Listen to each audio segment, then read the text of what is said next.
had no clue how bad it was. Oh my God. This is 43-year-old Shanda Vander Ark, hysterical, sobbing, and playing the role of the grieving mother. And I said something, I didn't see him wake up, and I shook him and didn't respond. Was he on the bed when you came down there? Yes. She claimed her 15-year-old son, Timothy Ferguson, had simply fallen from his bunk bed, but when detectives stepped into what would soon be called the House of Horrors, the truth told a very different story. Handcuffs. Handcuffs here. Hot sauce. Hot sauce? Dude, what the hell? Webcams. It's just everything in there is weird. There's webcams all over the place in the basement. Closet with a tarp.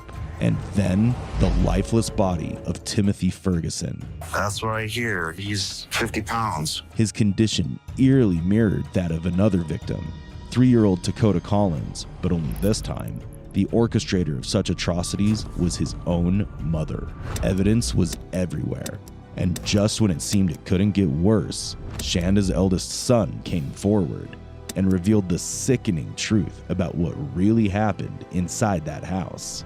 She asked you to handcuff your brother, pour hot sauce in his mouth. She asked you to pour hot sauce on his penis. Your mother asked you to do those things because she cares so much. She put you in that spot. Before the truth about Shanda Vander Ark unraveled in the interrogation room, all anyone saw was a grieving mother. Through her tears, she claimed her 15-year-old son, Timothy Ferguson, was unresponsive after a tragic accident. Just a fall from his bunk bed. And I asked him if he's okay, and I just asked if he hit his head. He said, no, I think I hit my knees on my chest. I think. He couldn't tell me how he fell. Oh my God. That's why I asked him to eat last night, because his face started looking a little thin. I'm like, okay, enough. And he wouldn't show. I'm like, let me see. Hold your shirt up. And he wouldn't hold his shirt up. He wouldn't do anything. But beneath the surface of her performance was a reality far more disturbing, one that officers would uncover as they stepped deeper into the home.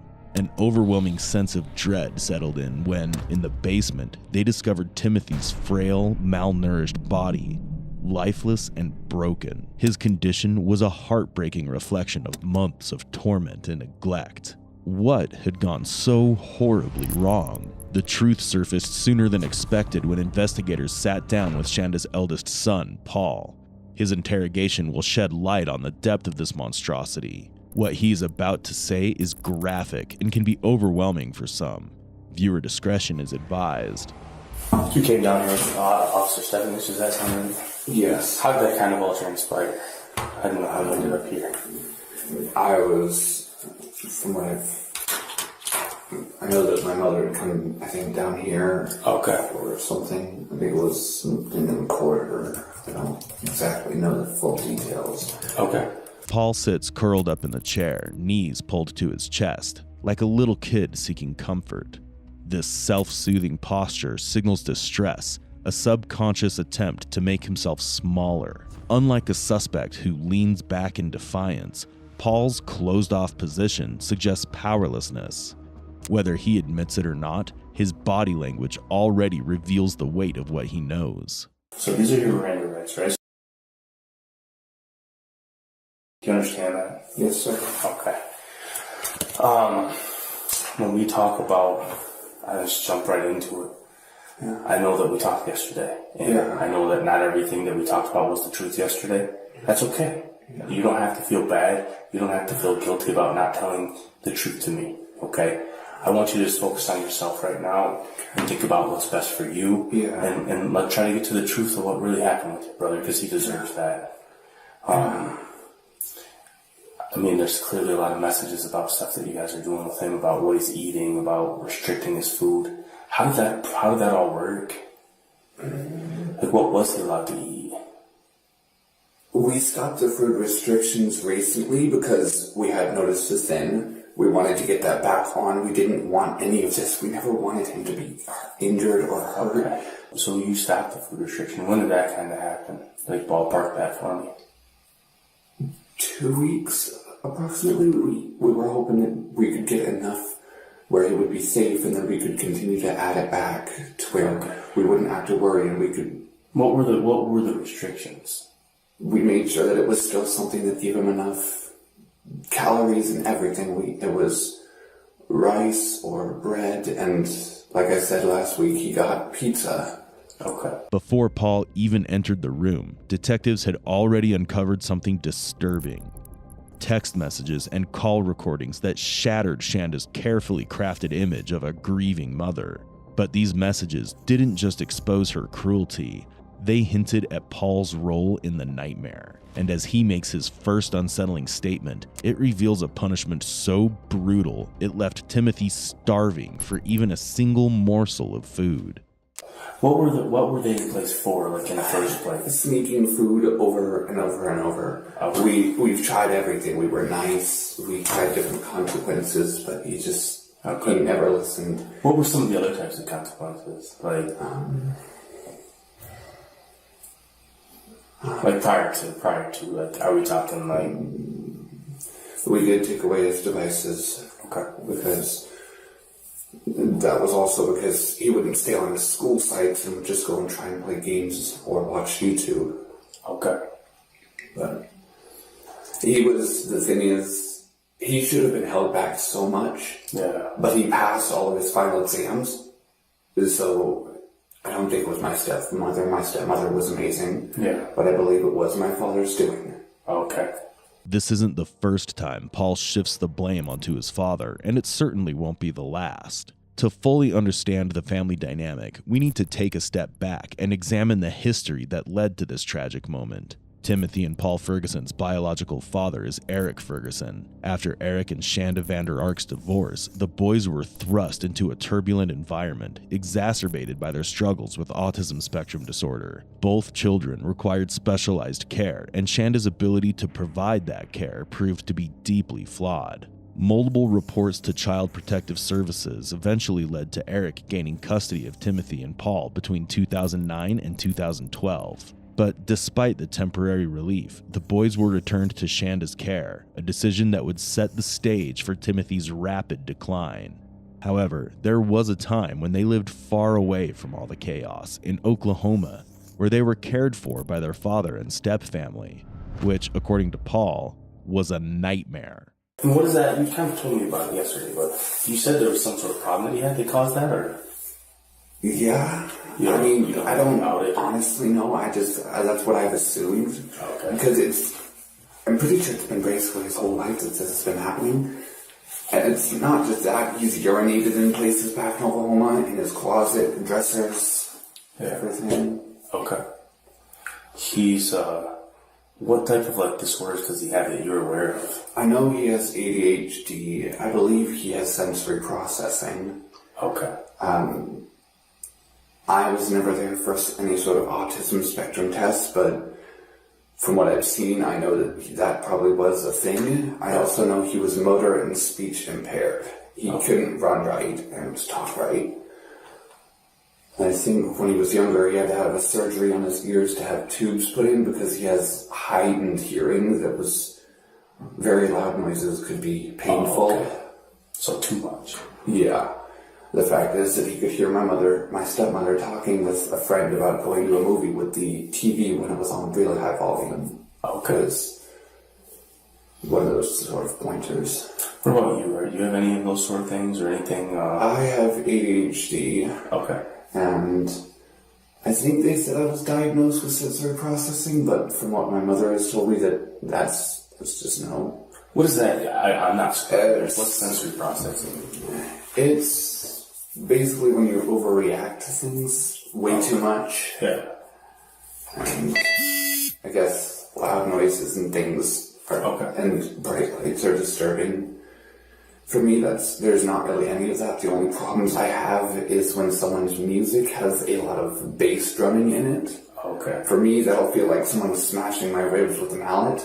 Okay. That's why I don't hardly listen to music very high if it's got bass drums, because it hurts. Yeah, that would make sense. Did you go to school? Yes, I went to the school back in Oklahoma. I graduated from Santa Fe High School. Okay. I've even got the diploma and I stand in my room. Okay. So you graduated from high school. What did you kind of do after that? You just... I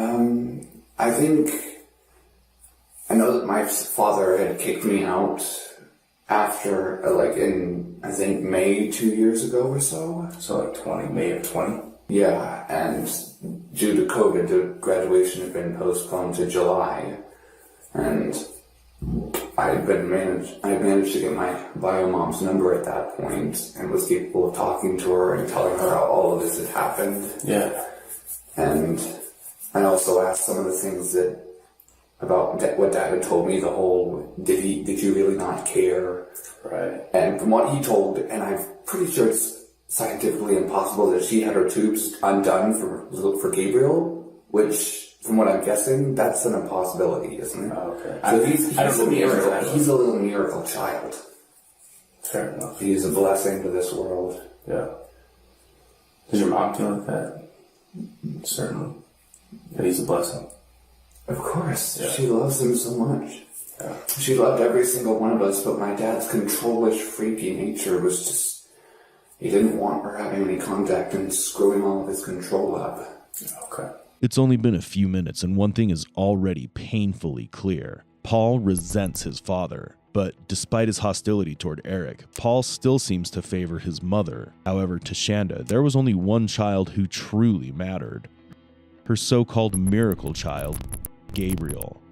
Unlike Paul and Timothy, Gabriel never faced the same level of neglect or cruelty. Shanda pampered him, shielding him from the horrors his brothers endured. While Timothy was starved and abused, Gabriel was given everything he wanted. And as Paul sits in the interrogation room, it becomes evident his loyalty to his mother may have come at a cost. And there was a thing back in Oklahoma where I had problems with emotional release. I was so terrified of him that I didn't ever want to release any of the negative emotions I ever had around him. There were times where I wanted to say no, but I was so terrified that I just couldn't. Yeah. Here, I can release my anger, and I do it in the right ways. I never do it in any way that I'm not supposed to. Okay. Paul claims he used to take his anger out in all the right ways, but we're about to find out exactly what those right ways were, and it's far from what anyone would expect. And if I unintentionally cop an attitude with my mother, I realize it and I apologize, telling her that I did not mean to, that I just slipped a small amount and I'm going to go and do something to calm down. Would there be any sort of consequence for your mom if you slipped up with her attitude-wise, or how would that work? There were times when I would cop an attitude that was unnecessary, and she would have me get off devices for maybe 15 minutes, because usually that was what it was revolved around, because I'll be honest, I have an addiction to my devices. Okay. It's not something I can really do without, I guess. Right. I don't know. I never had very much of that back in Oklahoma. Yeah. My dad was strict. He didn't even give me a phone. My sister and my stepsister had phones before I did. And that was due to the fact that he could not raise a male. Right. And at first he thought that the ADHD was just ADD, because like my mother, I could hyperfocus, which is actually a symptom of ADHD. Right. And then, so now you're in work. I know we talked yesterday about how you're paying bills and yep, and unlike my father, she doesn't force me to give her half of my paycheck. He forced that on me. Yeah. And I was working basically minimum wage at both. Yeah, that's tough. It was nightmarish. And the thing is that my stepmother didn't even know about that until after I had moved and I had told her. Okay. And she apologized so heavily because she was just going to want some stuff to help with rent at times. Yeah. And when he asked to borrow money, he never paid it back. And my mother has paid it back every time. Whether it's in a way like paying for the bike payments for my electronic bike, because, you know, we put a down payment and then we have to do the consecutive payments for it. Was that your first, would you consider that like your first big purchase on your own? Your electric bike, or have you purchased a more expensive thing? More expensive than that? I don't believe so. Okay. No. What about PCs? How much you spend a decent amount of money on computers, or trying to just piece them together, or? We spent good amounts because Minecraft is something I've always loved. Yeah. And because for me, for the ADHD, being able to build and be creative is just something that I absolutely adored. Okay. And it also was something that I liked doing for YouTube. I have a YouTube channel myself. It's not popular or anything, but it is it's something that I was inspired by from Preston Plays and the recently passed Technoblade. Yeah. Okay. Everything Paul says here is disturbing. He's a 20-year-old man with a job. Why would his devices being taken away be a concern? The only way to interpret this is through the lens of control and manipulation. Shanda abused Paul just like she abused Timothy, but the methods were different. Instead of physical torment, she used financial dependency and emotional coercion. Paul didn't have to split rent with her like he did at his father's place, but in return, he was made to feel like he had to shoulder the household's expenses because he was the man of the house. And to keep him under her thumb, she would reward him by buying him gifts like an e-bike. In every sense, Paul's loyalty to Shanda was outright bought. But this is only the beginning. Paul's justifications will soon take an even darker turn. So Timothy comes up here. What's life like immediately when he gets up here? It was good at first. The thing is, this has happened before. Not like moving up from somewhere, but for the whole thing where I think he said, back in Oklahoma, I think once or twice he had said something about being ill. Okay. And we had put him in my stepmother and father agreed on this, that he could be institutionalized. Right. And when he got back, the first couple of weeks were good. He didn't misbehave, but then after that, it just reverted back to what he was doing before. Okay. The destructiveness and everything. Explain that, like the destructiveness. It was very dangerous. He would pull the outlet covers off. He would screw into light fixtures. It was our house in Edmond was his room. He'd pull the studs out of the wall, rip off the paint, and it was, yeah. If Paul's statements seemed questionable before, what the detectives say next will flip the narrative entirely. It's a reality Paul was least expecting to confront. Were you able to have a conversation with him like you and I are having, like a back and forth conversation, or he wasn't able to talk like that? He could talk, but the thing is that it would mostly be hard to understand. Okay. Because of the speech impairment, I think it's called. I don't know what that word is. Speech impediment? Yeah, there we go. But he was in therapy for that and the motor. When he up here? No, in Oklahoma. Do you know of him being in any therapy or anything up here?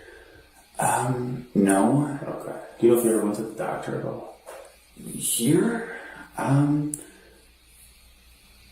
No, honestly, we never, until, I don't know, we managed, since we stopped the last hunger strike and managed to get him back to a safe weight, we were hoping and praying that he wouldn't need any sort of assistance at that point, which he didn't. He was fine.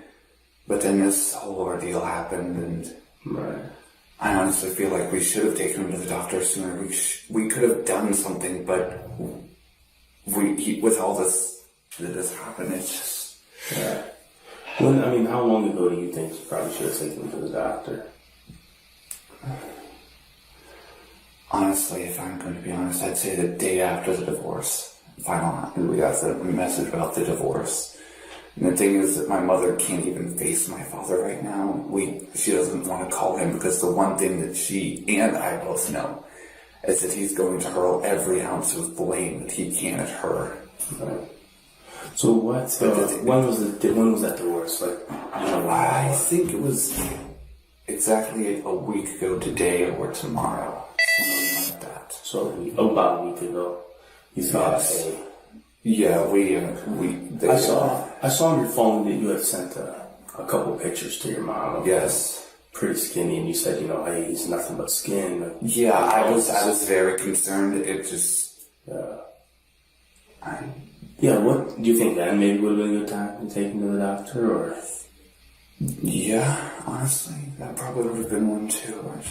I don't know. And then you sent a picture of like his legs that were just basically gone, right? So Yeah. no wonder he can't stand, or something along the lines of that. Yeah, but the thing is, before yesterday, and I think the day before, he could walk.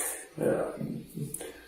He might need a little support every so often, like he put his hand against the wall or grab the rail of the stairs. But after a couple of seconds, he'd let go and be fine. Okay. It was never anything major. Yeah. When was like the last time he was really like talking to you, like able to have a conversation, or at least try to have a conversation? Last time he actually talked was 3 days ago, but the day before, or the day after that, the day before yesterday, he could talk. He talked a small amount in the morning, but then he just sort of was making groans and moans, and it concerned me. As my mother was driving me to work, I recommended that maybe we should take him to the hospital. Okay. I'm not sure if that ever happened or not.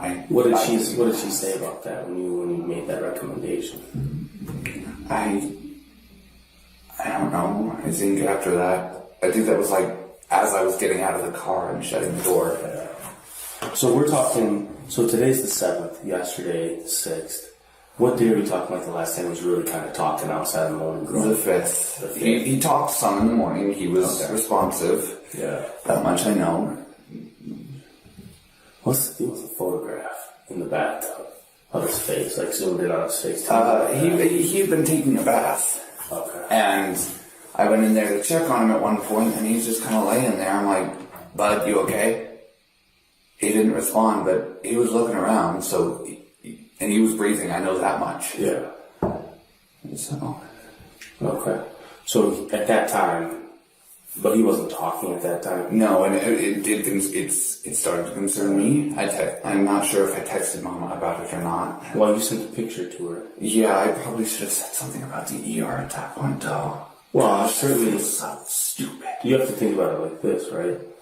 She's a grown adult, and if she sees that, that's not all on you, right? You made, from what I see, you made numerous attempts to say, we need to do something different about this. Yeah. We can't keep doing this thing. I know she's a good person. Yeah. And it's not about... I don't know if this is both of our faults. If we should have done something sooner. I know we both could have. They absolutely could have, but they chose not to, because their intentions were never to save Timothy. And as heartbreaking as it sounds, Paul wasn't just a passive spectator. He was an active participant in the suffering that led to Timothy's tragic fate. It's also critical to note his body language. He no longer sits curled up in his chair. Instead, his legs are down and his elbows rest on the table. This shift speaks volumes. He's no longer withdrawn. He's engaging, possibly even justifying. But whether this change signals honesty or yet another layer of manipulation remains to be seen. I mean, I think you have to think about this. Right now is not a time about blaming people, but it's a time to try to figure out, when could we have changed things? What could we have done differently? How did we get to the point where we were at? Because, clearly where you guys got to, you say he was in the bath. That wasn't a nice, enjoyable bath, though, right? That was a punishment bath, right? That's a cold, ice cold bath. And that's hard to understand. I did wash, I did tell him that if he wanted to wash up, and he did, but then in the middle of it, I think the whole laying there in a daze happened. When he's getting these ice baths, I know there's numerous of them, right? I mean, because I've read through the messages. Yes. How are you getting the ice? Like, where's it coming from? We have an ice machine upstairs. It's not a lot. It can barely create any. It's enough to make it a full-on. Okay. But it's a cold bath. Yeah. And you're putting ice in there? Like, one dump of ice, 2 dumps? One dump. Yeah, it's maybe that much. And then you're just running cold water, or what type of water? The water doesn't exactly go cold. Okay. It says there's a cold button, but it's basically sort of lukewarm-ish. How many times would you estimate that you guys get cold baths as a punishment for not behaving or whatever, for whatever reason? I think for punishments, it was I don't exactly know the number, but it wasn't a lot. Are we talking like 5, 10, 20, every day, every other day? Like any idea? 5. But whose idea was it to give him a cold bath as a punishment? it was my mother's. Yeah. I wasn't sure if it would be a punishment effective or not. I don't. Do you remember the first time you guys did it? Like why? Like what did you do? Not exactly. What did you do on that day that you sent the photo that made you have to give him a cold bath?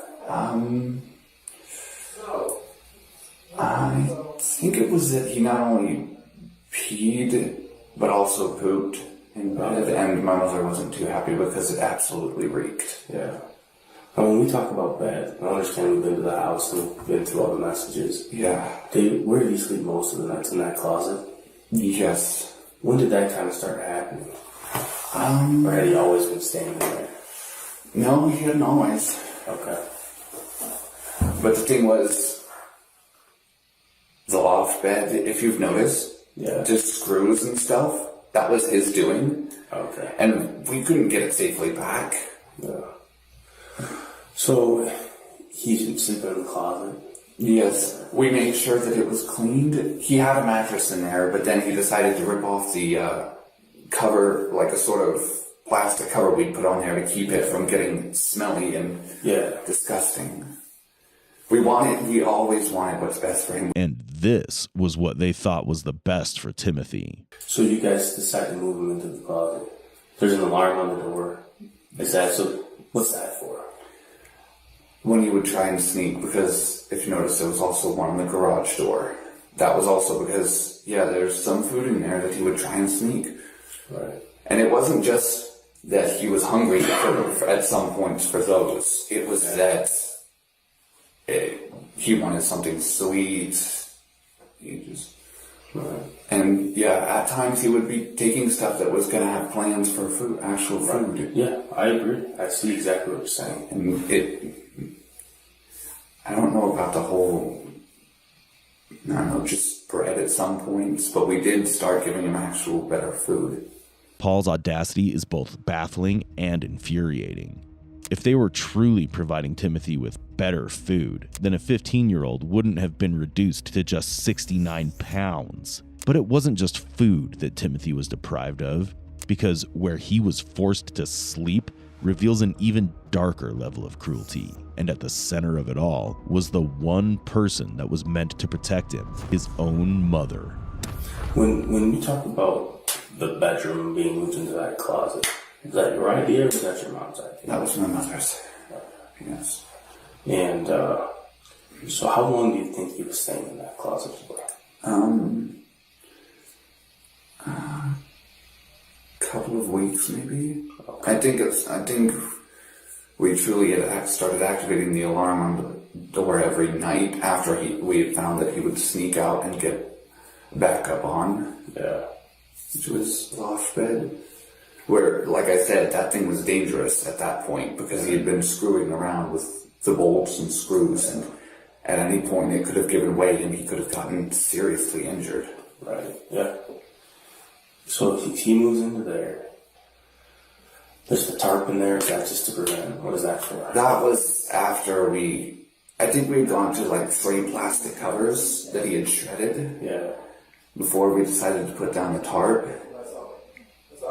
And honestly, I had expected him to complain, but he didn't, and I don't know. So there's this restriction on food. He talked about bread. For how long was he just eating just bread? A week or 2. What was he kind of eating before that? We do ramen, sandwiches, and I think at some points we actually give him like a meal. Why was it that he couldn't have meals? I mean, the whole sneaking, I don't. Because he was sneaking food? A lot, yeah. We over and over and over. There would literally be times where I would be sitting on the couch playing. Yeah. And then I'd look up and he's there grabbing something. Yeah. And so, whose idea was it for him to just eat bread? Is that your idea? No. Whose idea was that? My mother's. Tell me about the hot sauce. I know that was used as both the punishment and it was put on the bread. Was it always on the bread?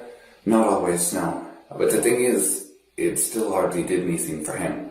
Yeah. There would be times where it would do something for me because I'd accidentally rub my eye after I put it on there. It was, ow. Yeah. So you're putting, what dictates whether or not there's hot sauce on the bread that he's eating? What decides that? I don't know. I just, whenever my mother told me to put hot sauce on it, I did. It was normally a thin layer to make sure that it wouldn't be too much. Because from what I know, the ghost, or the California Reaper is, 2,000 Scoville? Or 2 million Scoville? What does that mean? It's the hot sauce, or the heat index, basically. Okay. And that's pretty high? Very. So how long have you guys been using the hot sauce for?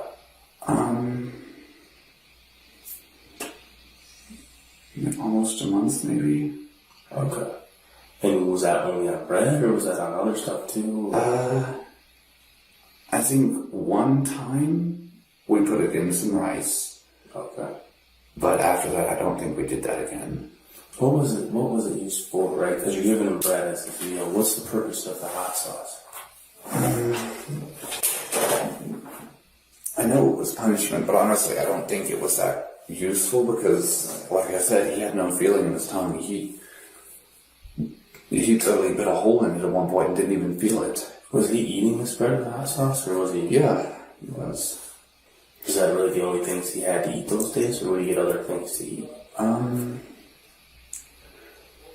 From the bread and rice, other than that, not that I know of. Okay. So for how long do you think he just ate rice and bread and hot sauce? Maybe 4 months, maybe. Or 1 month, sorry. Oh, I was thinking 4 weeks, and my brain scrambled that. We totally understand. I understand what you're saying. So maybe about 4 weeks. Yeah. Did you see a decline in him during that 4 weeks of losing even more weight or being even less responsive, or what changed when you moved into doing that?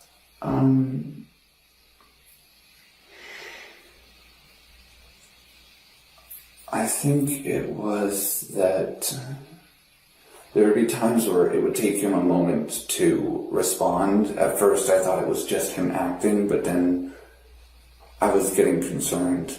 I think a week or so, maybe. As sickening as these claims are, the suffering Timothy endured was beyond comprehension. He was a child with special needs, yet even his most basic needs for survival were ignored, and he wasn't even treated as a human, forcing him to consume Carolina Reaper hot sauce, which has 2.2 million Scoville heat units, on an empty stomach would have caused excruciating pain with intense burning sensations, severe nausea, and stomach irritation. The fiery heat would have ravaged his insides, leaving him in unimaginable distress, with no empathy from those supposed to care for him. But what's even more twisted is the lie Paul is about to tell. As a matter of fact, I think you mentioned that to your mom multiple times, right? That he doesn't seem to be responding, that he can't walk very well, that he's stumbling. I think you mentioned those things too. Yeah. What was her response to those things? I think she was thinking, because there was one point where he did that, but it was before he was thin. Yeah. And it scared the crap out of me, but then he admitted to my mother later that day while I was at work that it was an act. Okay. So I guess we made the mistake, she made the mistake of believing that was what it was. I know that he's done stuff like that back in Oklahoma too. He would do something that would scare the crap out of us to make us believe that something was wrong. And several times here, he faked seizures. I've seen it and I've also seen what happens because back in Oklahoma, he had seizures from medication problems. Okay.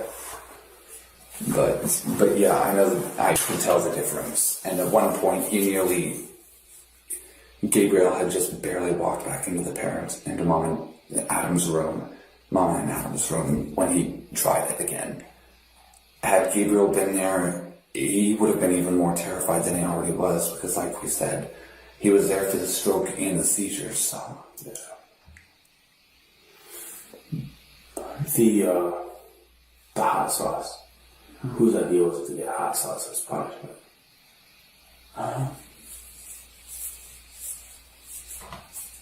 Is that your idea? I honestly don't remember that part. I don't remember whose it was. I know that before we were using the California, we were using ghost pepper sauce. Where did these sauces come from? I think it was either Amazon or Walmart apps. Okay. Did you ever go to the store and buy anything? No, we didn't ever. Did you ever order any of those yourself? Or who was ordering the hot sauce? My mother is, but she would ask if I could help her pay for it, which... Okay. Like I said, she's been amazing. She's never demanded money. Yeah. I think I saw a message that where she asked you. So I knew that she wasn't just going, if I said it not that moment, she would have understood, unlike my father. Yeah. So the hot sauce on bread, if you ever put hot sauce on bread, was it ever your own decision to put hot sauce on bread? No. Sometimes you were left in charge of the two kids, right? Yes. How often was that you were in charge? Sometimes it was during the mornings where she would go to work, but around 3-ish, I would have to go to work myself. She would be home after around 6 o'clock from work, and at that point she would ask me to have them both go to Gabriel and Timothy to go to their rooms, which, for him at that point was the closet, and Gabriel's was downstairs as well. Gabriel would take his tablet, because if there's one thing we both know, it's that he's also very dependent on that. It's something that keeps him calm and collected. So when mom's not there, is she monitoring with the cameras? Is that what the cameras in the home are for? Yes. And how does she communicate with you? Text. Text from her phone to your phone? Or? Yes. Okay. And how does she communicate with the other kids? Through the alarms, because they do have that dual way talking. But so she can talk to them through the cameras instead of the alarms. Yeah, it's cameras, not alarms. Jesus, okay. The alarms don't have. Sorry, you don't have to be sorry. You don't have to be sorry at all. I can't. So she's able to communicate with them that way. She's communicating with you via text.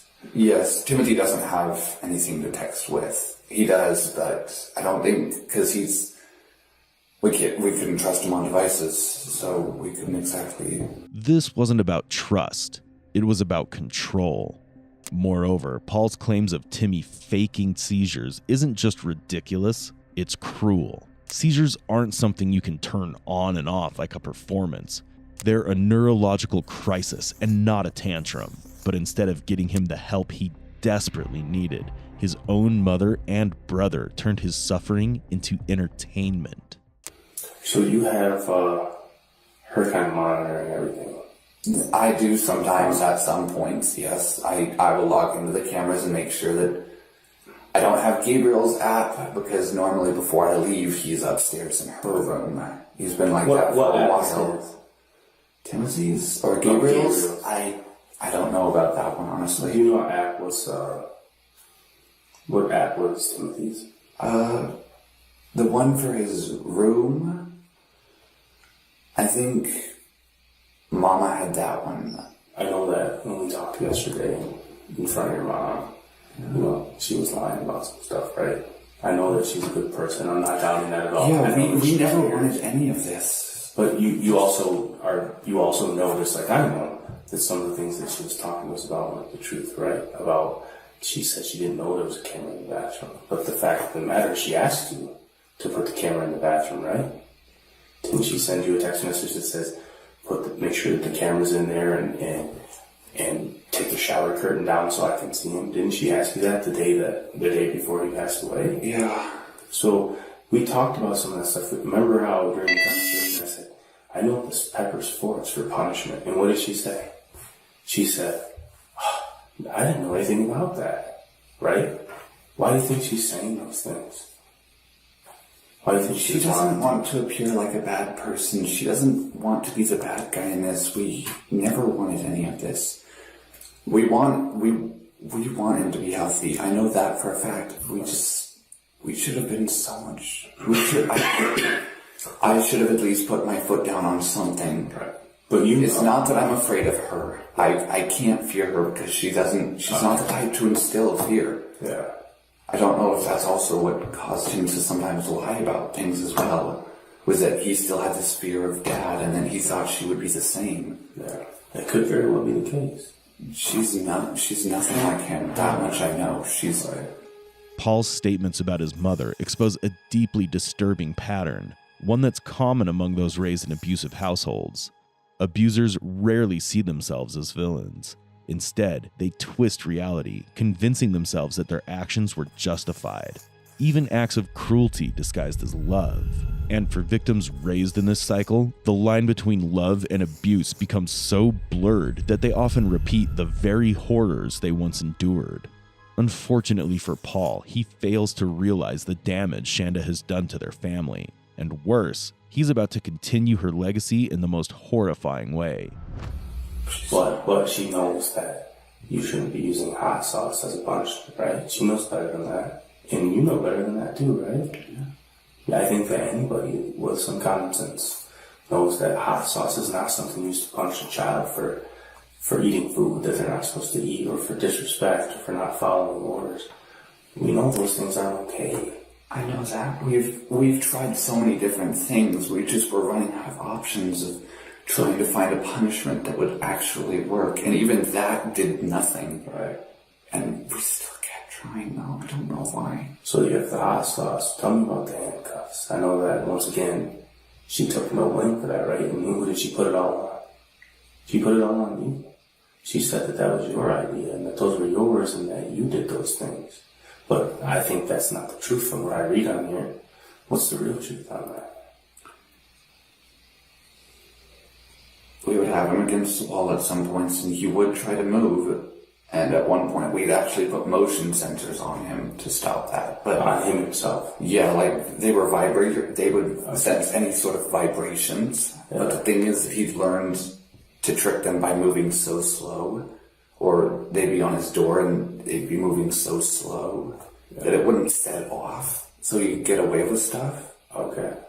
Paul frames it like Timothy was being deceptive, like he was tricking them, but the truth is far more heartbreaking. Timothy wasn't playing games. He was fighting to survive. And calling him a victim would be an injustice to his resilience, because that word doesn't capture the fire he had inside him. He wasn't just enduring, he was standing up to his abusers. Every day, with every step, every slow movement past the sensors, he was waging a quiet war for survival. Starved, isolated, and tortured, he still never gave up. He fought for every morsel of food, every moment of freedom. Timothy wasn't just a victim. He was a warrior. But unfortunately, his quiet resistance wasn't enough for them, as they used every means to crush that. So you're saying standing still, was that like a punishment that he was forced to stand on the still? wall? Yeah, against the wall. Was that regular that he had to do that? Like how often was he having to stand against the wall? Since 2 weeks ago, it wasn't very often. Okay. Just because he couldn't physically stand against the wall anymore? No, it was, I guess that it just didn't work, because if he wouldn't set it off when he was against the wall, he would then, like, it'd be on a belt around him. He'd stuff it in his pocket and then just sit down on the ground or lay down and stay like that. So he was punished by trying to make it stand, but then he would lay down. Did you guys ever wake him up on purpose because he wasn't supposed to be sleeping? Yeah, and we also know one thing about him was that if he slept during the day, he was going to be up all night. Okay. So you wouldn't let him sleep during the day, essentially? If he wanted maybe an hour-long or 2-hour nap, we would. But anything longer, we knew that it would start screwing with his actual sleeping. So who's monitoring this all the time? Like, who's making sure he's not sleeping during the day? Who's making sure he stands against the wall? When my mother was at work, she'd have me log in before she'd leave. I'd come upstairs and go back to sleep on the couch. I'd set an alarm normally for 10:30 to 11:30 so that I could wake up and be up to keep things going around the house, keep everything in order. Okay. But So she never did any of this to be harsh. Listen, I'm in no way questioning whether your mom cared or any of those things. I'm not. But the reality is we just have to talk about how we got to this point and how these decisions were made. So I don't want you to think that. We also did stop the leg cuffs, I think, a while ago because we noticed that his ankles were swelling. So we stopped that because we didn't want his legs to become irreparable. How often were you guys putting leg cuffs on him before that? Was that something like at night to stop him from moving around, or what was it for? I think we did it once or so. Once, maybe twice at night. What about handcuffs or zip ties? What did you guys use those for? The zip ties were either to fasten the vibrational arms to his belt during the day. Yeah. Or to put it on his wrist, not too tight and I would make sure, after the first time we did it, I would make sure to cut off the end of the zip ties because I had them loose. And then he decided to tighten them to where they were nearly cutting off circulation. Yeah.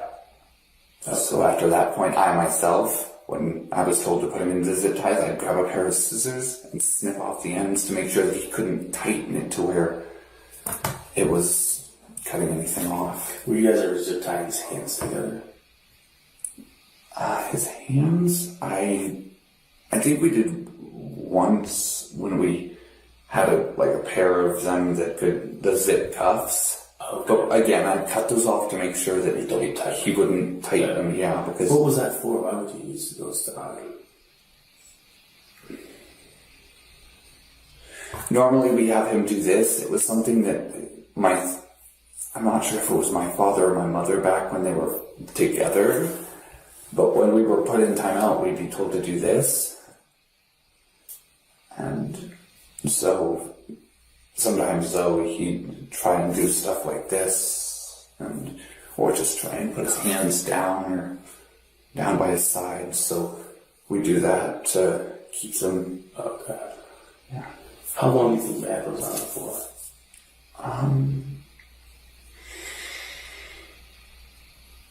I think the zip ties, cuffs, probably when we first used them, it was when I would get ready to leave for work, I'd put them on, do the whole snipping, and then when Mom would get home, she'd grab the scissors and cut them off immediately. Yeah. Paul's descriptions not only shed light on the depravity of the crime, but also make it quite apparent that Shanda used him as an accessory to the torture she inflicted on Timmy.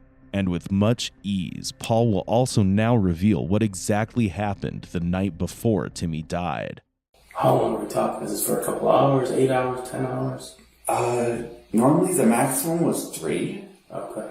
Because when I worked normally at that point, I think I was only working evening and closing shifts. Yeah. It would be 4:30 or 4 o'clock that I'd need to be there. So in order to get there, I would have to leave an hour before to actually make it on time. Right.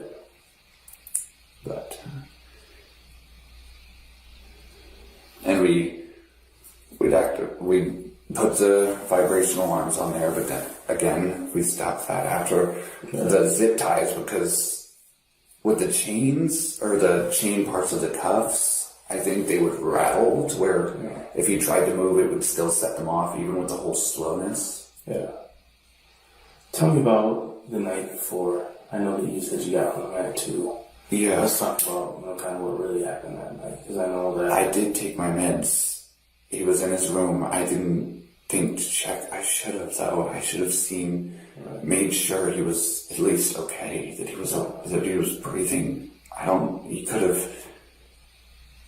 have been gone by the time I'd already gotten home. Right. So when you first talked to us and when you talked to the police, you said he was on his bunk bed, right? Yeah. But that's not the truth. No. Okay. He was in that closet that's right there by the bunk bed? Yeah. Okay. And then your mom had texted you that earlier in the night, or how did you know that he was in there? I guess at that point it was just something I would already know, because I have a slight problem. It's not like a problem, just a small sort of OCD with the light switches. So you know he's not in the bed? Yes. So you told us that you heard him snoring. Was that a lie? Yeah. And did you come up with that on your own, or did somebody ask you to say that he was in the bed?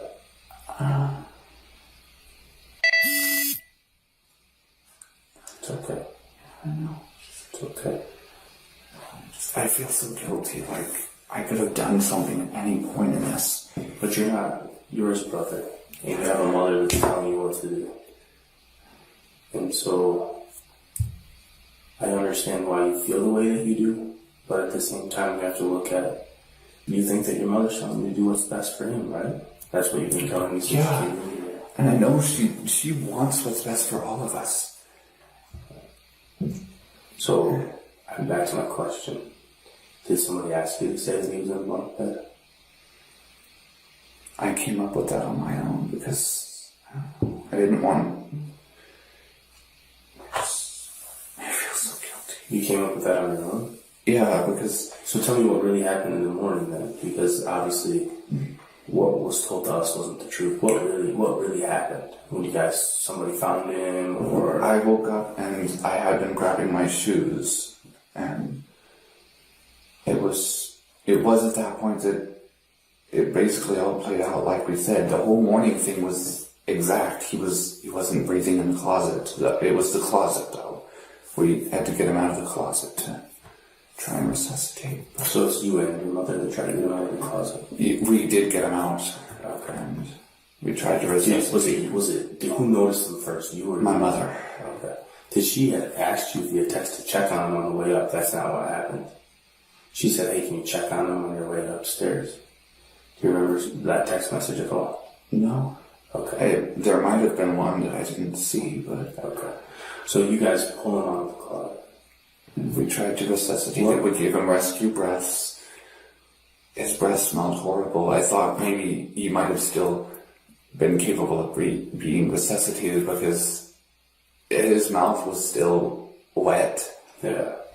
So I thought maybe it had just been recent, so we could do something, but... Just when you think this case can't get any more gruesome, Paul drops a bombshell.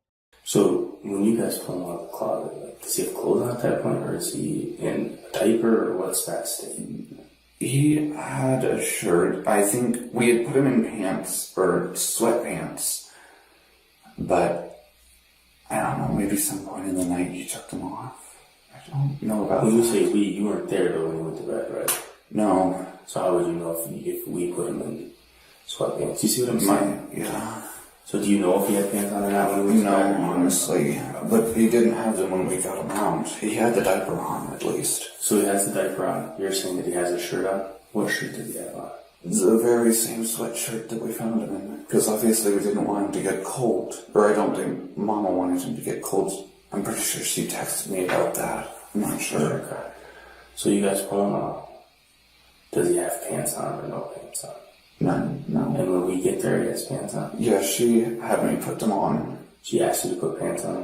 What was that for? I don't know. And so you guys, at that time, she decides that she's going to lie to you and say that he was in the bunk bed? I don't understand. I don't know. She doesn't want to seem like she's bad, that we weren't neglecting him. And even if that's if it somehow ended up like that, it was never intentional. It was very much intentional, both on the mother's part and the son's. And by now, Paul's twisted loyalty to his abusive mother isn't surprising anymore. He's been sitting in that room for a while, recounting the unthinkable, yet not once has he shown any concern for his dead brother, not even an attempt for fake emotion. But when the conversation shifts toward him, suddenly, Paul finds his empathy. How do you feel about lying during this? How does that make you feel? I just hate it. I know she doesn't want to be the bad guy. She never wanted this. We loved him so much. And I don't think it's about love at this point. I think it's about not knowing what to do, not knowing how to handle the situation. We didn't know how to do anything. I don't think you knew. The worst punishment I've ever gotten in Oklahoma, it was my father. He spanked me with a belt so hard that my butt was bruised. Yeah. And at another point, they had me do wall sits. He had me do wall sits while holding 2 cans of chicken noodle soup out like this. And that was when I was in high school. I could hardly get to school the next couple of days because I had to walk. And my limbs were so stiff and filled with lactic acid that it was just painful to try and even get across the street. And again, bruises on my backside too, where it was really hard to sit at school. Paul starts talking about how he was hit. Like that somehow excuses the role he played in Timothy's torture. But the cop doesn't flinch, or he sympathizes, because Paul doesn't deserve an ounce of it, and what he says proves it. Did you guys ever put hot sauce in your mouth? Did you ever put hot sauce in his eyes or anything like that? Not that I know of. I think at one point he may have, after he'd eaten, he had forgotten to wash his hands and rubbed his eye. Okay. I know at one point I unintentionally done this. Did you ever directly put hot sauce into his eye? No, I remember, but when that happened, I helped him wash out his eyes to make sure that it wouldn't sting so much. I know at one point that he was actually refusing to eat. We would give him his food and he would just be stubborn and sit there and just slowly. It was regular bread, nothing else on it. Just chow down to the point where it was basically he was trying to waste time. He could be upstairs. Where did he spend most of his time? In his room. We wouldn't make him stand. Sometimes we would have him kneeling, like on his knees, like this, facing one of the corners. Yeah, I think less than 3 or so weeks ago, we've been having him try and do schoolwork, but the thing is that he's just, at this point, I'm slightly curious on how he was even in sophomore year. He was supposed to be a junior next year, but we weren't sure if we were going to be able to do that because he was flunking everything, and my mother graded fairly. She used the actual answers that were on a website or in textbook of some sort. Yeah. Back in Oklahoma, he was also even destructive at school, destroying textbooks, desks, really anything. So he was a destructive child. And like this is all what happened, right? Where do you and your mom agree to tell the same story that he was in the bunk bed, or how does that happen? You couldn't have both just possibly made up the same story. Of course they made up the entire story, and Shanda had carefully coached Paul on exactly what to say once he was inside the interrogation room.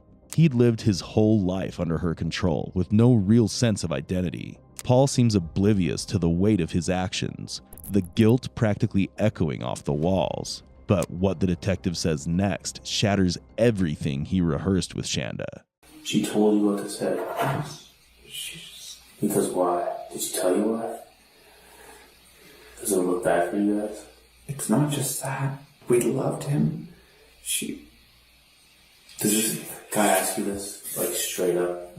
You keep saying love, love. Do you feel like this was love? That he's dead now because he couldn't eat food. Does that feel like love to you? No. He's dead because he couldn't eat.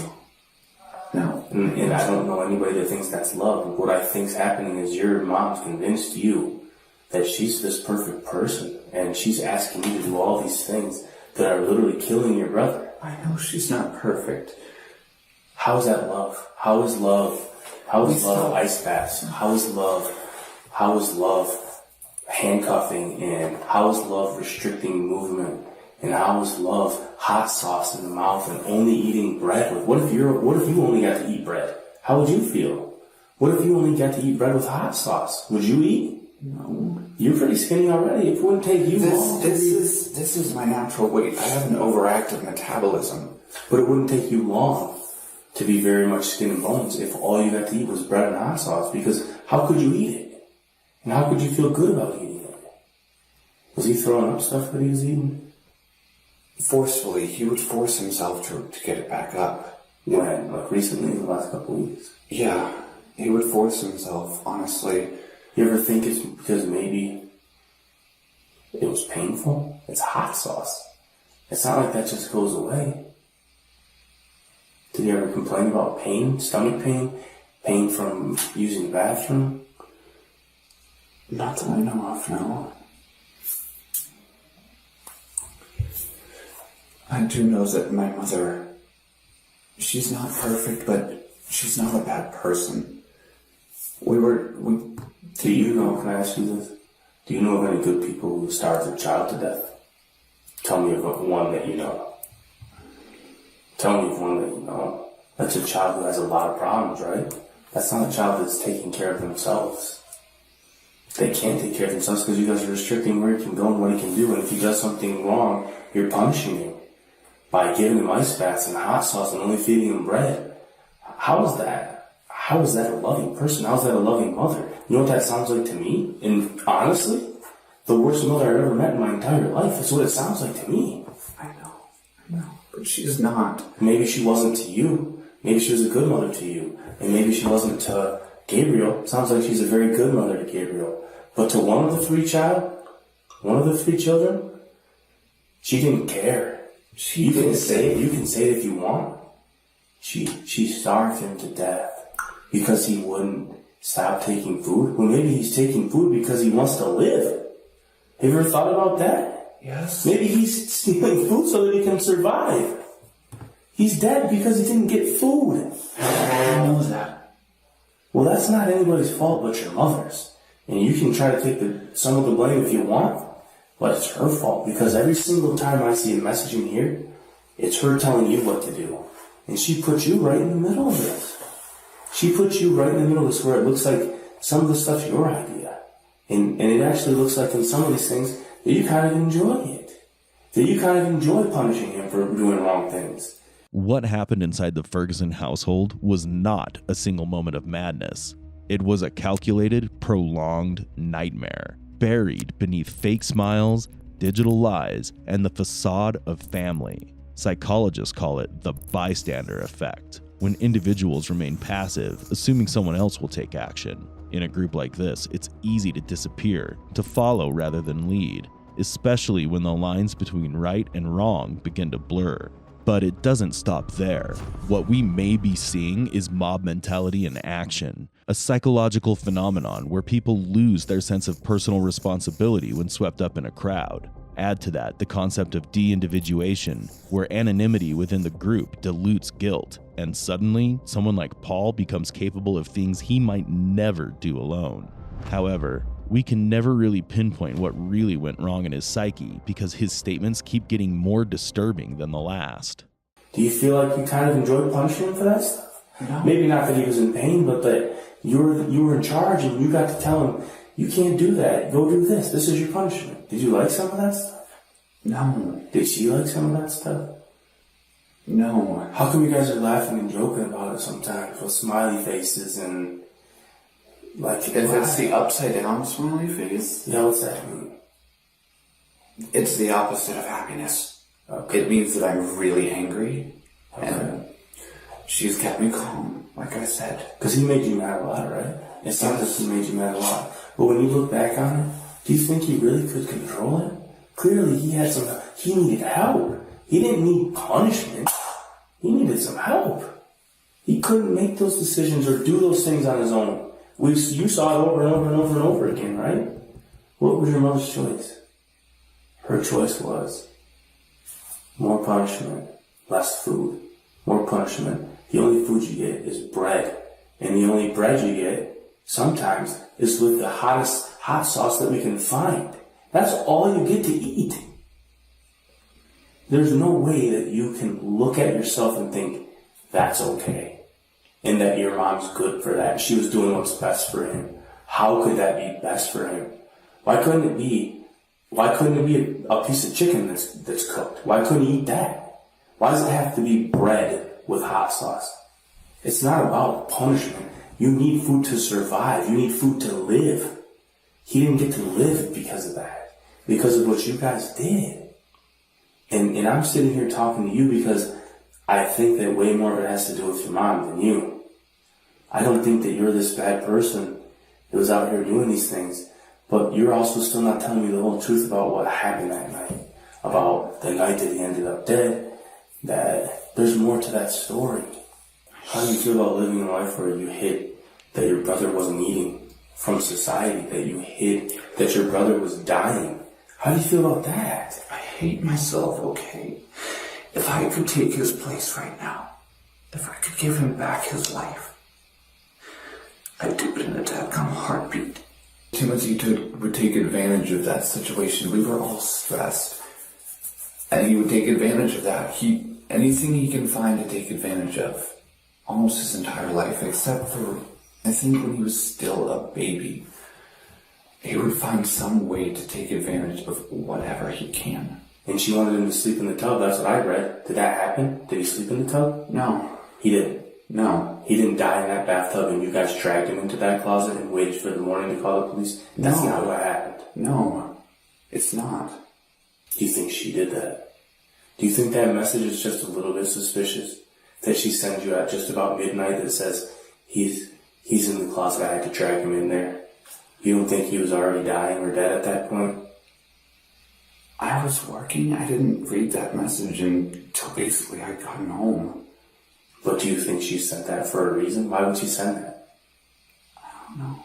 Doesn't it seem like maybe he was already dead? That she put him in there so that he could wake up and have died in his sleep? Because she can't call the police when he's in an ice bath and he freezes and he dies. Not freezes per se, but he dies in the bath. And she dragged him in there. Did she talk to you about that? Did she tell you the truth about what really happened? I don't know at this point. She did, right? I don't want you to lie to me anymore. No, I don't know if he died in there. I don't know where. I remember, I know that when I got up, he was gone. Up until now, Paul had refused to reveal what really happened that day. But now, sensing that the detective knows more than he expected, he slowly begins to open up. I ended up dragging him back to a small room. That's talking about the closet. Yeah. Because I wasn't going to risk him having access to the tub or other things overnight. Wasn't he already in the tub? So what do you mean risk him having access to the tub overnight? He's still trying to be water. She says he's still trying to be stupid, but I will tell you more tomorrow while I take you to work, describing how many different ways I've proved that he's still faking. He's still doing it. The thing was that yesterday, ridiculous. I had offered him a pizza roll. Because I wanted to truly test whether he was faking or not. And at first he didn't move. I'm like, okay, maybe this is, but then he moved and went to try and grab it. I'm like, okay, I don't even know. I don't know anymore. Well, he wasn't faking it, right? Because he died. He wasn't faking it unless your mom did something to him to kill him. Do you think she did that? No, of course not. Outside of not feeding him food and punishing him for months? That's what killed him, right? Or did she hold a pillow over his mouth and suffocate him? No, of course not. She wouldn't. Did she hold him by the throat and squeeze it until he died? No. So what killed him was not having food? Not having access to food and malnutrition for months? How long did this go on for? I don't know. You feel good at all about any of this stuff? No, of course not. You can't, right? I can't even live with myself. But how do you feel about over and over and over again defending your mother about how good she is? Do you feel like that's the truth anymore? Because I'm quite disgusted by her.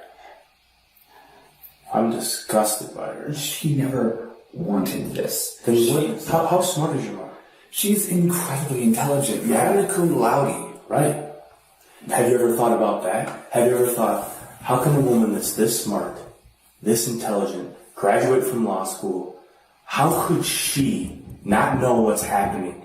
How could she think this is fake? How does she not know she's starving him? How does she not see that he's wasting away? And you here, you're telling me that you've got some mental health issues, but you graduated from high school, and it's very obvious to you that he's got malnutrition, right? It's very obvious to you. But your mom here's not seeing that, and she's a law school graduate, and she's very smart. Do you see what I'm looking at here? Yeah. She's a liar. She's lied to you about so much stuff. At some point, you need to stand up for yourself and realize she's the manipulator, she's the liar, she put you in this spot, she did this to your brother, using you. Do you not see that? That she used you to do this to your brother. Your mother used you. She's so smart. She's smarter than any of us here. She's smarter than me. She's smarter than any detective here. She's smarter than our chief of police here. She's smarter than all of us. And we're supposed to believe she didn't know what was happening? No, she didn't want him around anymore because he was too much of a problem. You know that's the truth. You can look back at it and see that, can't you? She didn't want him around anymore because he was too much work. This isn't an accident. This didn't just happen. Your mom knew exactly what was happening to him, that he was wasting away. You saw it, didn't you? You saw it happening right in front of you. It was never intentional. For you? Or for her? Is she smart or is she not smart? She's highly intelligent. Then how is this not intentional? She thought, what did she think was going to happen then? He was just going to be good? And all of a sudden he was going to start behaving and doing everything she said because she didn't feed him food? I don't know. What did she think was going to happen? I don't know. Exactly what happened is what she thought was going to happen. At some point, he wasn't going to wake up. She never wanted him dead. She loved him. That's love to you? Everything that we talked about is love? How? Who do you love in your life? My family. Have you ever thought about starving them? No, of course. Have you ever thought about not giving them food as a punishment? No, of course Have you not. ever thought about giving them hot sauce so that they would listen? No. You're joking, right? No. The smartest woman in the room is the one that doesn't know you can't do those things. No, it's all very intentional. The smartest woman in the room knows. She graduated secondary class from law school. She graduated with honors from college and from law school. But she doesn't know that not giving your kid food is going to make him sick and die. And it's a valid question. How does a woman graduating from Western Michigan University and working as a teaching assistant not know any better than to torture a child with special needs? It is baffling to think just how sickeningly cowardly she truly was. Thankfully, she never got the chance to practice law, or the system might as well have been doomed. But not as doomed as her future, because the detective is now all set to dismantle her lies. And Paul? He's in for a surprise. We gave him food. She even told me to make sure that he had a good amount of.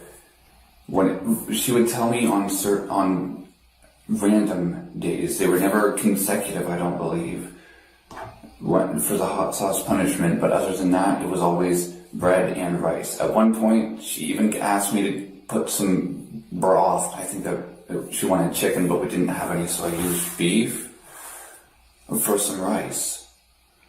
She cared. She never wanted this. We didn't. But you sent her pictures of him looking dead, right? Looking almost dead. Yeah.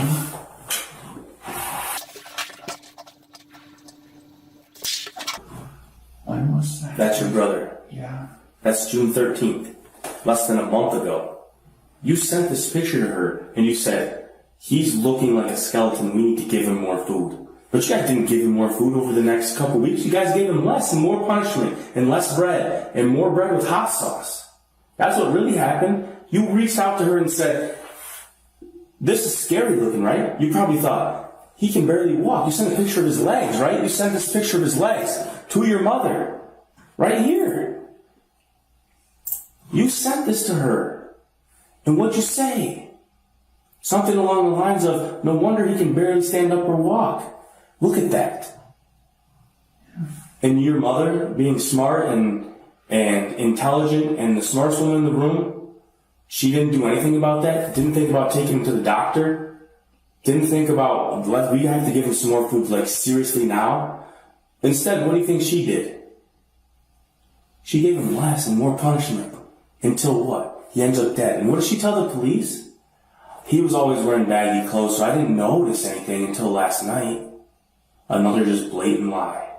Another blatant lie. If this was all an accident, why would she lie to us? If this was all an accident, why wouldn't she just say, we were having a really hard time with him. I thought he was okay.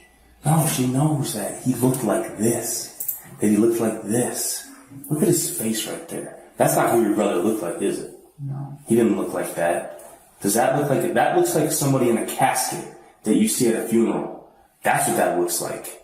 And it's sickening and disgusting. And you sent this picture to her too, didn't you? You sent that to her, didn't you? Yeah. You sent that to her on July 5th. Right before the day leading up to him being found dead. Does he look like he's okay right there? No. Why'd you send that picture? I was concerned. Yeah, once again, you're not the smartest person in the room and you're concerned. Did she do anything about it? No, you know what she said? He's gonna sleep in the bath all night tonight. He's sleeping in the bath all night tonight. The smartest woman in the room. He's getting the bathtub all night for punishment. And make sure the shower curtain's away so I can see him. And what happens later on that night? At some point between the time this picture is sent and the time you wake up in the morning, he dies. Because he's alive right here, right? Yeah. 100%. Yeah. He's alive. Did she tell you to snap him and see if he blinks? Or is that a different time? That was... Is that this time or a different time? You smack him in the face to see if he's faking it? I was trying to see what was going on, trying to see if he would even respond, if what was going on with him. Because to you, not the smartest person in the room, to you, you already know. This isn't okay. This is a dying person. This is your brother dying.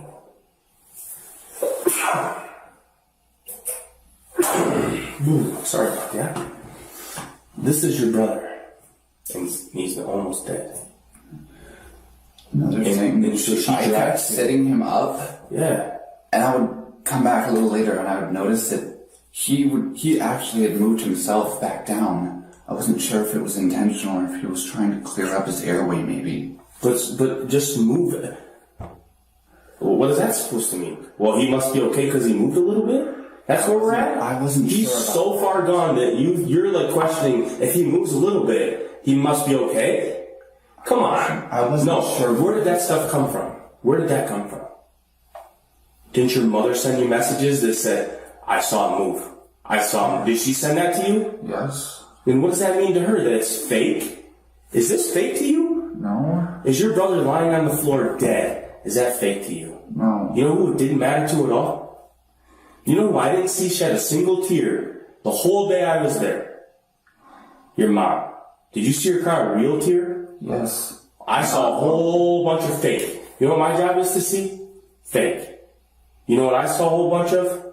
Fake. Because at the end of the day, your brother gone, that's a problem for her that's gone. She never was trying to solve this problem. She was never trying to make him into this perfect person because she's smart enough to know that isn't going to happen. He's never going to be you. He's never going to be Gabriel because he has too many problems. He's not going to be that. She's smart enough to know that. That's how we ended up here. The smartest woman in the room took advantage of you. And she asked you to do these things over and over and over again. She asked you to handcuff your brother, pour hot sauce in his mouth. She asked you to pour hot sauce on his face. Your mother asked you to do those things because she cares so much. She put you in that spot. And now you're right in the middle of an investigation in which your brother died. And this is criminal. This is a crime. And this right here, this is the moment Paul realizes that his mommy dearest is in serious trouble. So for the first time, Paul does the unthinkable. Who made the choices for him to be dead right now? Did you make some of those choices? No. Who made those choices? Mama? Yeah. She did, didn't she? That's what's real. I don't know. Now, did you do some of the things she asked you to do? Yes. Absolutely you did. Because I thought And does that put you knew what was best. Does that put you in the wrong? Doing those things? Does it? It does. It puts you in the wrong. Yeah. It does. Because But you thought she knew what was best. You just said, I heard you say it. I thought she knew it. I thought maybe it would somewhere would change. Because she's smart, right? And she knows what she's talking about. And she loves you, all of you. And she cares all about all of you. But when you really step back and you look at yourself and Gabriel and Timothy, were all three of you treated the same? No. Was one of you treated like, who really cares? Who really cares? Punish him, punish him, punish him, punish him. Ice bath, hot sauce, handcuffs, closet. He lived in a closet. You said he spent most of his day in a closet, peeing on himself, pooping on himself, eating only bread, sometimes only with hot sauce on it. It's the hottest hot sauce you can get your hands on. That's life. He's probably relieved that he's dead. He's probably relieved because that's torture. He was tortured by you guys for months. Tortured. Why? Because he was different than you guys? Because he couldn't follow directions? Because he couldn't follow your mom's rules? Is that why? He stole food? Is it that big of a deal? Is his food worth killing somebody over? No. That's what happened here. Over stealing food and not following rules. You said that your dad's very controlling. You know who was also very controlling? Your mom's controlling you without you even knowing it. That's narcissistic. Your mom controlled you and you had no idea. You thought all this stuff you're doing was for your brother. This is going to be better for my brother. This is what's best for my brother. Those are the things you came in here saying. Is that real? I don't know what is or isn't anymore. It doesn't seem real to me. It doesn't seem real to me at all. Did you ever hit your brother?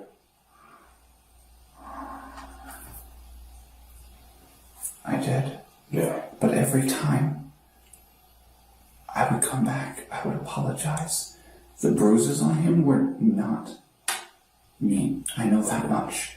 If it was anywhere, it was here. And never, there was a spot here, but that was from when he was a child. I'm not sure which parent it was in his crib. He was laid there while his head was still fresh. When was the last time you hit him?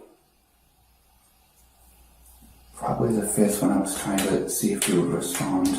Okay, and where was that at? That was while he was, I think, in the tub. But where did you hit him at? Like on the side of his face? Yeah. Did you ever smack him, or what kind of hits? It was sometimes this, and I think once or twice it wasn't like full force, but it was like to try to see if he would respond. Did you ever punch him in the head? No. Because there's some evidence that somebody hit him in the head pretty hard. And just like that, the idea of mob mentality is reinforced once again in this case. The detective, however, didn't get a full confession, but managed to do something more brutal. He shattered Paul's carefully constructed illusions. On October 26, 2023, Shanda Vander Ark was convicted of first-degree child abuse and first-degree felony murder for the death of 15-year-old Timothy Ferguson. Paul Vander Ark, tried separately, faced charges of second-degree murder and child abuse, with the court acknowledging his role in the abuse and manipulation of Timothy Ferguson. In court, Shanda sat stone-faced, as if torturing a child with special needs was just another Tuesday. Paul, on the other hand, barely looked up. Maybe he was still hoping she'd save him. But this time, no one was buying their story. Not the jury, and definitely not the judge. And you can't even look at him. That's how he was. A beautiful child with a lot of life in his eyes. That's who your son was. And you took that from him. In a world where the word mother is meant to bring comfort, some turn it into a weapon. We remember Timothy not just for what he endured, but for the quiet strength he showed when no one came to save him.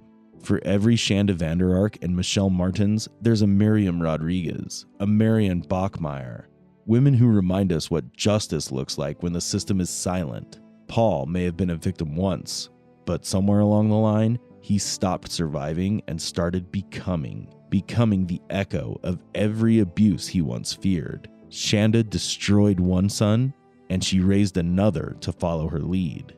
Thanks for joining in with us. Let us know your thoughts on this case in the comments. We love hearing from you.